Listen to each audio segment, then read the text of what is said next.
คลิปนี้ฟ้ามาพัทยารับหน้าร้อนนะคะ จะพาไปอัปเดตที่พักเปิดใหม่ ร้านอาหารเปิดใหม่ แล้วก็คาเฟ่เปิดใหม่ปี 2025 กันค่ะ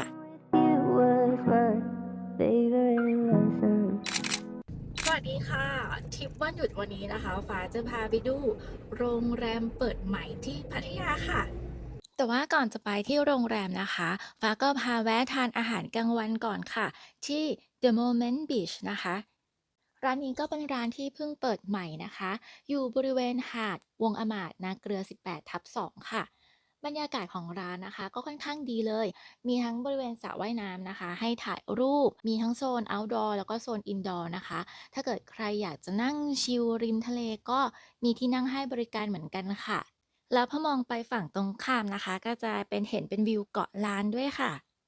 หลังจากที่เดินเก็บบรรยากาศด้านนอกร้านมาแล้วนะคะก็ขอเข้ามานั่งตากแอร์กินเย็นๆข้างในแล้วกันนะคะ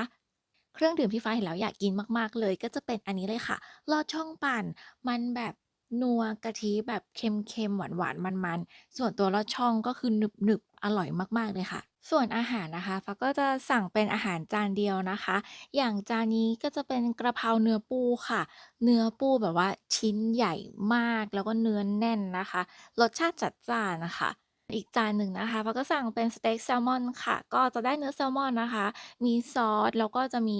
มันกับเห็ดแล้วก็มะเขือเทศค่ะ ก็เขาก็จะมีทั้งอาหารไทยแล้วก็อาหารฝรั่งนะคะ พวกพิซซาก็มีด้วย อาหารมีให้เลือกเยอะมากๆเลยค่ะ เสร็จจากมื้อกลางวันนะคะแล้วก็ตรงมาที่โรงแรมเลยค่ะที่เมเลียพัทยาโฮเทลค่ะก็ถ้าปกติแล้วเราเข้ามาเราก็จะไปจอดรถที่ด้านหน้านะคะแล้วก็เช็คอินได้เลยแต่ว่าอันนี้เลี้ยวผิดนะคะเราก็จะไปจอดรถก่อนแล้วก็ค่อยกลับมาเช็คอินค่ะ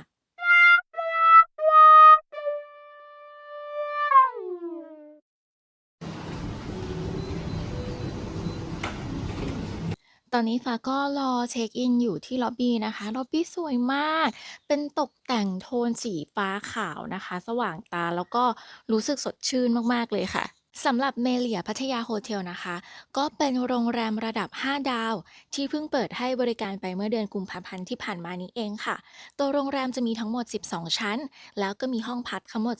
234ห้องค่ะ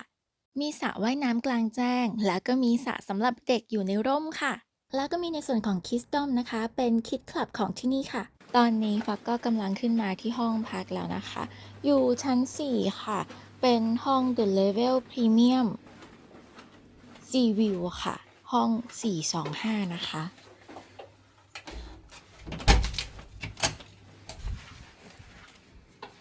ห้องแบบว่าใหม่แล้วก็หอมมากค่ะ ตัวห้องนี้จะมีขนาดความกว้างอยู่ที่31ตารางเมตรนะคะก็จะมีที่เก็บเสื้อผ้าห้องน้ำอยู่ตรงนี้เลยนะคะห้องน้ำก็ใหม่มากเลยค่ะแล้วก็สามารถเปิดปิดประตูแบบนี้ได้นะคะ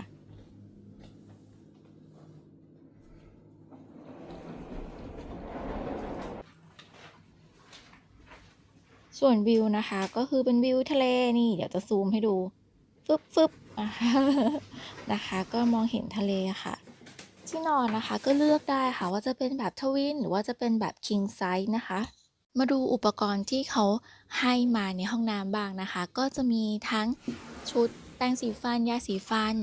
หมวกอาบน้ำนะคะ cotton bud สำลี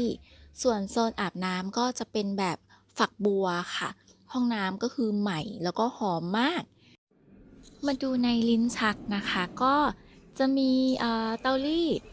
ไดร์เป่าผมค่ะ ลิ้นชักอีกอันหนึ่งก็จะเป็นไฟฉายแล้วก็เซฟนะคะ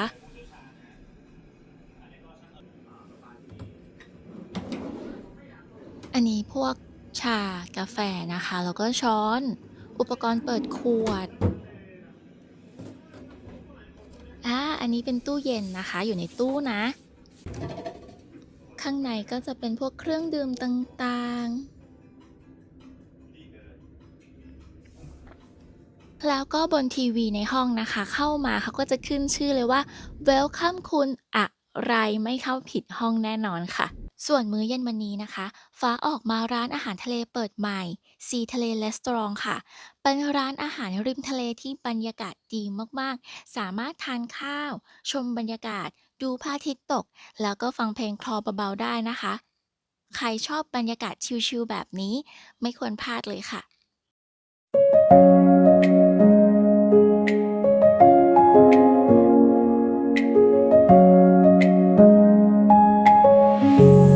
I found you standing in the rain, a fragile spark in endless gray. Your laughter danced.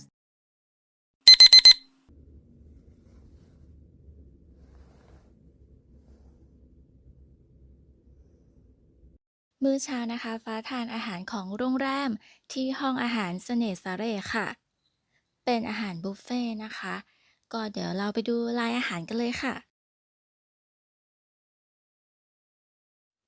เริ่มจากในตู้แช่นะคะก็จะมีพวกสลัดผักครีมสลัดนะคะผลไม้แล้วก็พวกชีสต่างๆนะคะตรงนี้ก็จะเป็นในส่วนของเคาน์เตอร์ของหวานขนมปังพวกแยมต่างๆค่ะ ตรงนี้ก็จะเป็นน้ำผลไม้นะคะ แล้วก็จะเป็นเคาน์เตอร์ของแพนเค้กไข่ไข่ดาวสแครมเบิลเอกออมเล็ตก็สามารถสั่งพี่ๆเขาได้เลยนะคะ แล้วก็มีพวกอาหารไทยอีกมากมายค่ะ ตรงนี้นะคะก็จะเป็นมุมของนมนะคะแล้วก็ซีเรียลแล้วก็จะมีเครื่องชงกาแฟดิจิตอลด้วยค่ะ แล้วก็จะมีมุมเล็กๆนะคะในห้องอาหารเย็นนะคะก็จะเป็นโซนข้าวต้มนะแล้วก็โซนโอเด้งอาหารญี่ปุ่นต่างๆนะคะ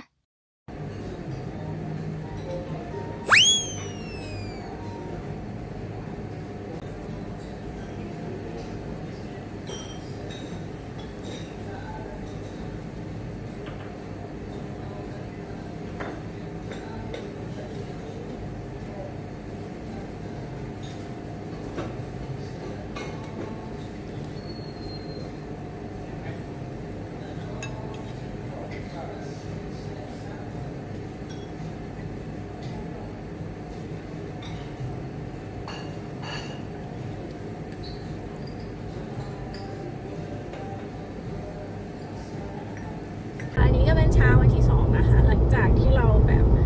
กินบุฟเฟ่อาหารเช้าเสร็จแล้วก็เลยจะไปหาคาเฟ่กินกาแฟกันแล้วก็เลยเลือกเป็นปาลินคาเฟ่ค่ะถึงแม้ว่าคนขับรถนะคะจะบอกว่าอยู่ไกลจากที่พักประมาณ60กิโลเมตรแต่ว่าเราก็จะไปดีค่ะเราก็ถึงที่จอดรถร้านปาลินแล้วนะคะอันนี้เรามาตาม GPS เลยนะคะแต่ว่าที่จอดรถข้างด้านหน้าร้านนะคะเต็มแล้วพี่เขาเลยให้มาจอดตรงนี้เดี๋ยวลองไปดูข้างในกันค่ะว่าจะมีที่นั่งเหลือพอสำหรับเราไหม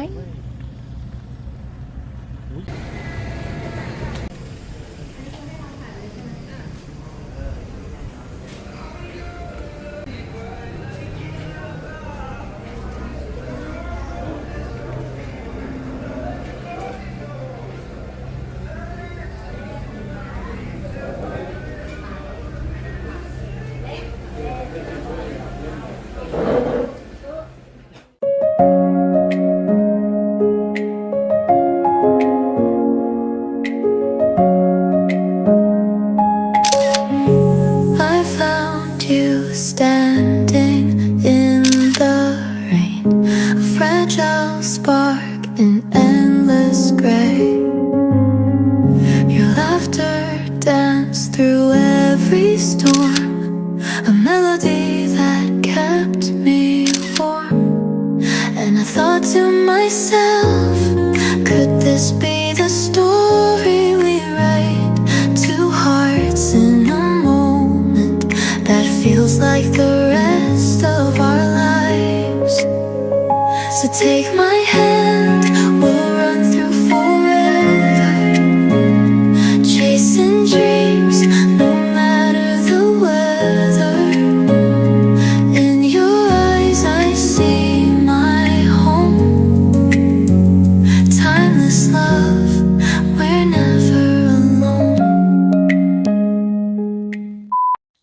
รุงเทพนะคะฟ้าก็จะไปแวะคาเฟเปิดใหม่อีก2ที่ค่ะที่แรกก็คือที่นี่นะคะ Wave Velvet Cafe ค่ะ